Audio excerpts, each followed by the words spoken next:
Chomsky is there hanging out with Epstein, meeting with him, having dinner with him, talking politics and academics with him in the years after he was convicted of, rape and sexual assault and child molestation and sex trafficking and all that shit. So the question is, Chomsky, what the fuck are you doing, dude? And obviously, there's a lot of jokes and sort of dumb, ugly places we can go.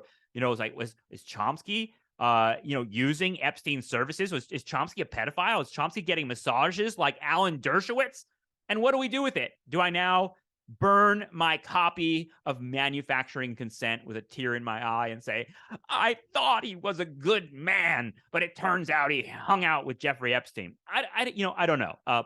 Part of me is kind of thinking, well, Chomsky's work is still valuable to me, obviously.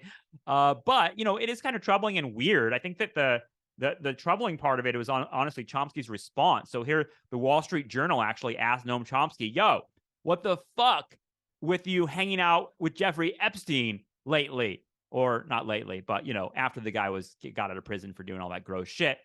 And here's the response from the Wall Street Journal. Chomsky's response to the Journal was more confrontational.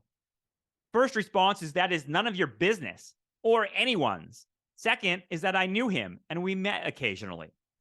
Chomsky confirmed he met with Epstein and former Israeli Prime Minister Ehud Barak in 2015 to discuss the Israeli-Palestinian conflict. Epstein also planned a flight with Chomsky and his wife for dinner with Woody Allen and his wife, Sun-Yi Previn. When questioned on this dinner, Chomsky told the Journal he was, quote, unaware of the principle that requires I inform you about an evening with a great artist. Just such a fucking troll from Chomsky. And, I don't know how satisfied I am with that answer.